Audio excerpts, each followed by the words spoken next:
Hi everyone. I am here to do a bloom, a white edge bloom is what I call them.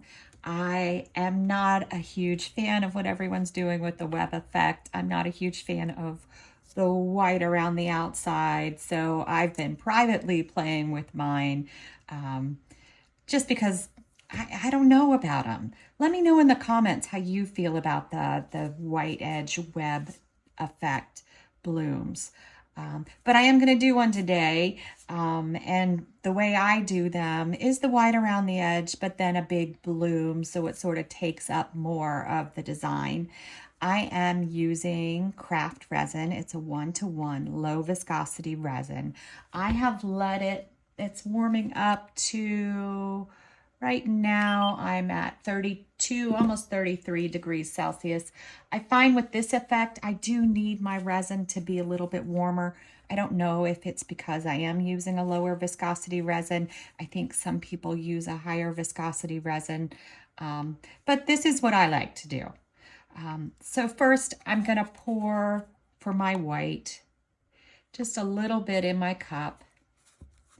And I am using Cast and Craft, a pigment concentrate. For an ounce, I usually use 6 to 7 drops. This is a new bottle. I used to use less, but it seems to come out slower. I have a little more than an ounce in here, so I think I'm going to do 10 drops today. And it does take a bit to get it to come out. I keep talking about cutting my bottle open to make it easier.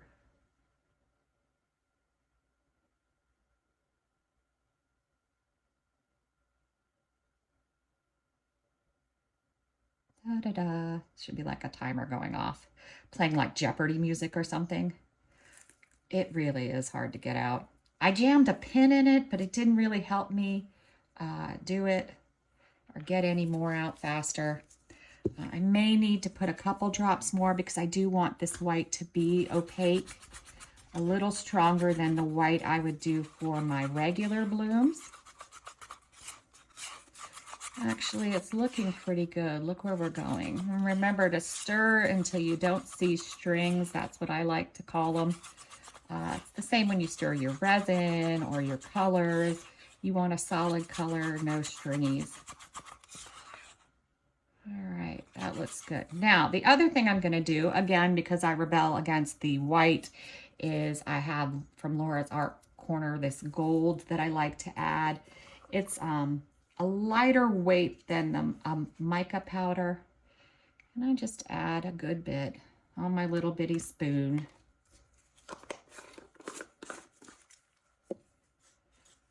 This makes me feel like I'm adding something more.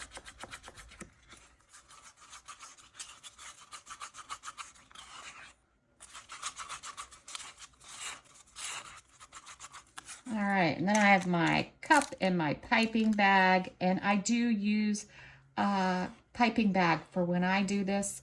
I think it helps me put a little bit less around the edge, though sometimes I still put too much around the edge.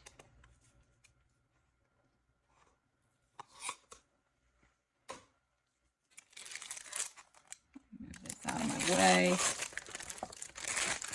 Pull out my white.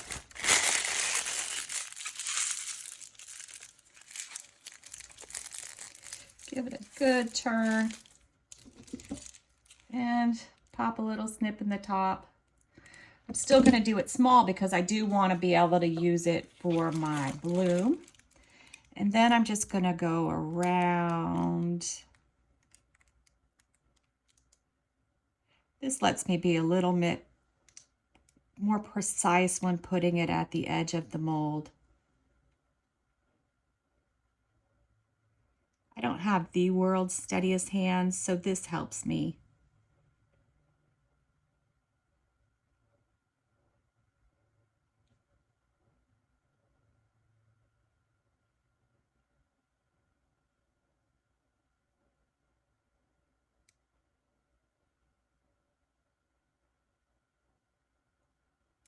I'm actually going to do it one more time because I do need just a tad more.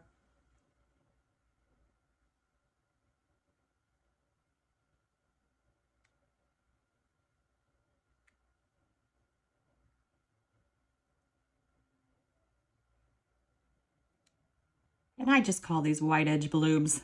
If you look at any of my videos, you'll see that's what I've been calling them.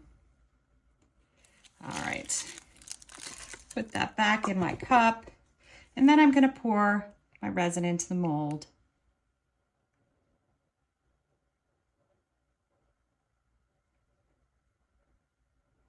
I'm going to let it move in on its own.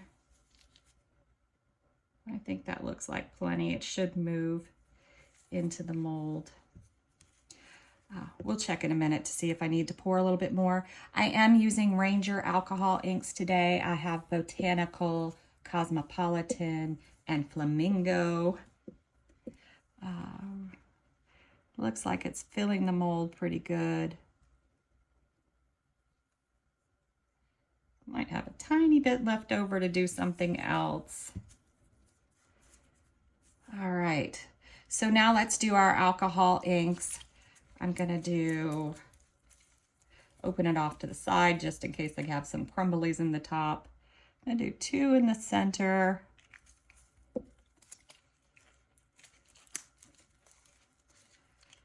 And my Flamingo.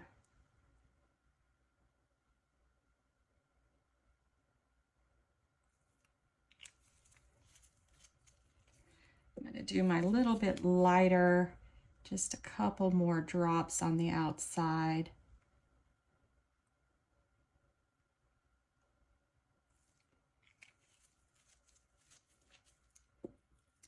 And then I'm going to do my Botanical.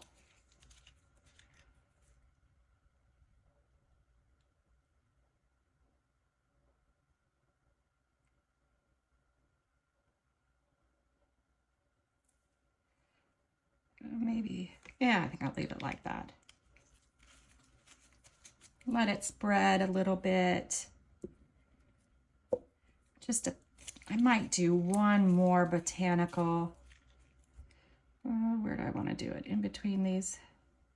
Kind of in between them. I drop it kind of crazy. Still letting it move a little bit. And I'm going to grab my piping bag back. Give it a twist so it comes back up into the top. And I'm going to go and do my little design, whatever I want to do.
And I do take the bloom out pretty far.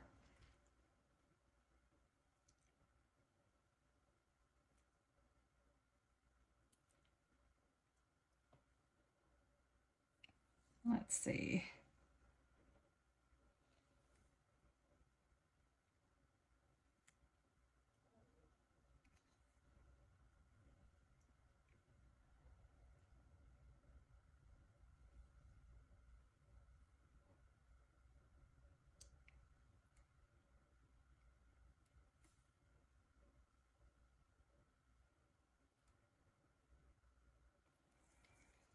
All right.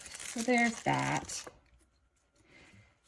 And then I do like to go with the flow of the mold and just do a little pull in.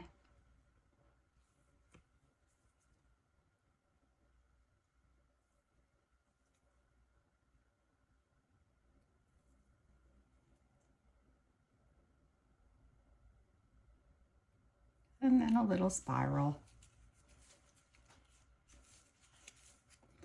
Let me stand up and just check my center. Looks pretty centered. And that's what I do. And we'll come back. All right, so we're back to unmold this. I thought about doing a backing to it because it may look really cool with like a dark black back. But since I just wanted to show you what I had been doing, I'm just going to stick with this. It's still a little soft, but that's okay. So that you can see what my thing is that I've been doing. All right, and there we go. And this is my version of it. And you could see the webbing, but it's not as dark. So maybe the black would have been perfect, but it's still really cool.